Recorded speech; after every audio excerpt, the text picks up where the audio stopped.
Nobel prize winner Daniel kahneman अपनी इस book thinking fast and slow में हमें बताते हैं कि हमारा दिमाग एक्चुअल में किस तरह काम करता है, क्यों हमारा दिमाग कभी सही और कभी गलत डिसीजंस लेता है। क्या आपने कभी सोचा है कि क्यों आप कभी बगैर सोचे समझे फैसला ले लेते हैं जिसका बाद में पछतावा होता है, या क्यों आपको किसी काम पर फोकस करने में मुश्किल होती है। तैयार हो जाए, क्योंकि हम आपके दिमाग के फंक्शंस को एक्सप्लोर करने वाले हैं। डैनियल kahneman अपनी इस बुक में माइंड साइकोलॉजी को एक्सप्लेन करते हैं और हमें बताते हैं कि हमारा दिमाग दो सिस्टम्स के जरिए सोचता और फैसले लेता है, जिसे kahneman सिस्टम 1 और सिस्टम 2 कहते हैं। सिस्टम 1 आपके दिमाग का फास्ट और ऑटोमेटिक हिस्सा है। ये हर चीज में शॉर्टकट्स तलाश करता है। इन सिस्टम को दो एग्जाम्पल के जरिए समझते हैं। इमेजिन करें आप एक बहुत तेज आवाज सुनते हैं। ऐसे में आप क्या करेंगे? आप फौरन अपनी अटेंशन वहां डाइवर्ट करेंगे। ये है सिस्टम 1, जिसमें आपको ज्यादा सोचना और समझना नहीं पड़ता। मगर सिस्टम 1 परफेक्ट नहीं है। इसको शॉर्टकट्स पसंद है, जिसकी वजह से एनालिसिस करने और फैसले लेने में गलतियां हो जाती हैं। जब सिस्टम 1 डिसीजन लेने में फेल हो जाता है, तब कहीं जाके सिस्टम 2 की बारी आती है। ये सिस्टम स्लो है, जो सोच समझ के इंफॉर्मेशन प्रोसेस करता है। ये मुश्किल प्रॉब्लम्स का हल, जैसे कि हिसाब किताब करने या ऐसे कामों को करने की जिम्मेदारी लेता है जिसमें बहुत सोचना पड़ता है। अब इमेजिन करें कि आप एक मैथ्स की प्रॉब्लम सॉल्व करते हैं जिसमें आपको बहुत फोकस और दिमाग यूज करना होता है। ये है सिस्टम 2, जो कि सिस्टम 1 से कंपैरेटिवली स्लो है। सिस्टम 1 ऑटोमेटिकली और फास्ट प्रोसेस करता है, जबकि सिस्टम 2 स्लो है, जिसमें एक्टिविटीज करने के लिए बहुत मेंटल एफर्ट रिक्वायर्ड होती है। हमें लगता है कि हम सिस्टम 2 के जरिए सोचते हैं और डिसीजंस लेते हैं, लेकिन ऐसा नहीं है। चलिए एक फेमस प्रॉब्लम सॉल्व करते हैं, जिससे ये पता लग जाएगा कि आपका कौन सा सिस्टम वर्क करता है। इस प्रॉब्लम को सॉल्व करने के लिए आपको 10 सेकंड्स दिए। इस प्रॉब्लम को सॉल्व करने के लिए आपको 10 सेकंड दिए जाएंगे। तो चलें शुरू करते हैं। एक बैट और बॉल की प्राइस $1.10 है, लेकिन बैट बॉल से $1 ज्यादा महंगा है। तो बॉल की प्राइस क्या होगी?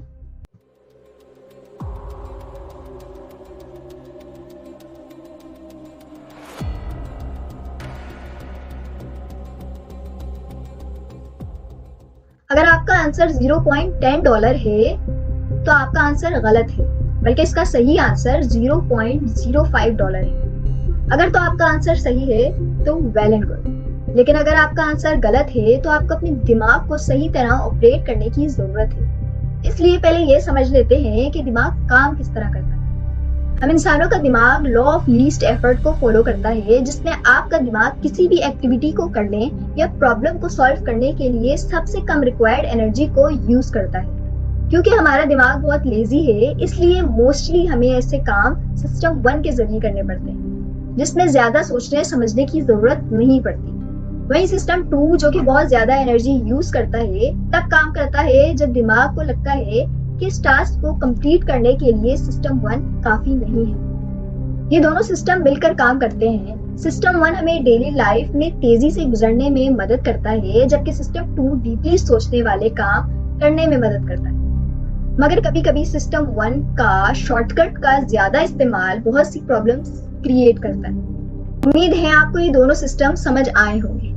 अब सिस्टम 1 को सही से ना इस्तेमाल करने की सूरत में जो प्रॉब्लम्स क्रिएट होती हैं, उनको समझते हैं। kahneman ने इस बुक में बहुत से बियासेस और इश्यूज को डिस्कस किया है, जिसमें से कुछ इंटरेस्टिंग बियासेस हम आपके साथ शेयर करेंगे।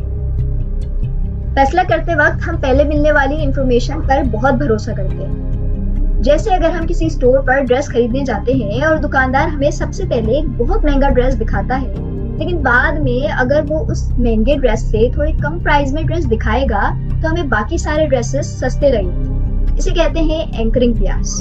इस टेक्निक को यूज करके सेल्समैन अपनी सेल्स को बढ़ाते हैं। अब वाकयात के होने या ना होने का अंदाजा इस बात पर करते हैं कि वो कितनी आसानी से हमारे जहन में आते हैं। जैसे एक सर्वे में लोगों से पूछा गया कि आपके मुताबिक ज्यादातर डेथ्स हीट स्ट्रोक की वजह से होती हैं या रोड एक्सीडेंट से।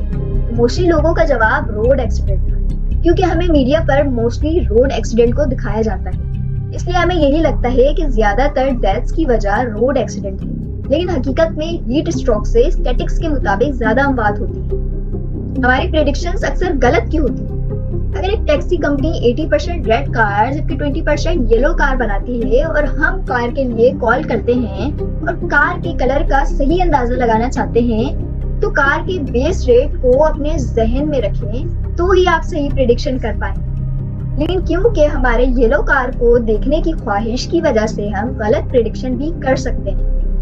ये हमें उन इंफॉर्मेशंस की तरफ ले जाती है जो हमारे मौजूदा बिलीफ्स को सपोर्ट करते हैं और बाकी इंफॉर्मेशन को नजरअंदाज कर देती है। इमेजिन करें सारा को, जो शहर की जिंदगी को परेशानियों से भरपूर समझती है। उसे सिर्फ नेगेटिव आर्टिकल्स पढ़ने का शौक है और अपने जैसे ही सेम माइंडसेट वाले लोगों से दोस्ती करती है, जिसकी वजह से उसका ये बिलीव मजीद स्ट्रॉन्ग होता रहता है। हमें इस ब्याज से बचने के लिए मुख्तलिफ नजरिए वाले लोग तलाश करने चाहिए। कोई भी डिसीजन लेते वक्त फायदे और नुकसान दोनों को देखना चाहिए ताकि हम इस ब्याज से बच सकें और बेहतर फैसले ले सकें। हमने इस बुक में दिए गए कुछ एग्जांपल्स को एक्सप्लेन किया ताकि आपको पता चल सके कि बियासेस किस तरह हमारे डिसीजन पर असर डालते हैं। अब हम आपको कुछ टिप्स बताएंगे जिसके जरिए आप इन बियासेस से बच सकते हैं। फैसले में जल्दी ना करें। सिस्टम 2 को मौका दें कि वो आपके फैसले पर गौर करे और सिचुएशन को एनालिसिस करे। डाइवर्स पर्सपेक्टिव ढूंढें। अपने खुद के अजम्पशन को चैलेंज करें और इस सिचुएशन के मुतालिक बाकी लोगों के नजरियात को सुनें। ज्यादा से ज्यादा मालूमात इकट्ठा करें। सिर्फ अपनी नॉलेज और इमोशंस पर भरोसा ना करें। अपने फैसलों को सपोर्ट करने के लिए डेटा और सबूत ढूंढें। सोर्स को गौर से देखें। आपको दी गई मालूमात पर तनकीदी नजर रखें। ना सिर्फ दी गई मालूमात पर बल्कि उस इंफॉर्मेशन की सोर्स पर भी अंधा यकीन ना करें। इन टिप्स को फॉलो करके आप अपने दिमाग को ज्यादा एनर्जी से काम करने के लिए तैयार कर सकते हैं। याद रखें, सिस्टम 1 और सिस्टम 2 एक पावरफुल टीम है। दोनों की पावर को इस्तेमाल करके ही आप सही फैसला ले सकते हैं और आखिर में दुनिया को ज्यादा वाज़ेह और रैशनली समझ सकते हैं। अगर आपको अपनी सोच के तरीकों के बारे में और बेहतर फैसले लेने की ट्रिक्स के बारे में और ज्यादा जानने का शौक है तो मैं इस किताब को पढ़ना जरूर रिकमेंड करूंगी। कमेंट में हमें जरूर बताएं कि आप इनमें से कौन से बियासेस का शिकार हैं। अगर आपको हमारी वीडियो पसंद आई तो हमारे चैनल को लाइक और सब्सक्राइब करना ना भूलें ताकि आपको मजीद बुक्स की एक्सप्लेनेशन मिलती रहे। शुक्रिया।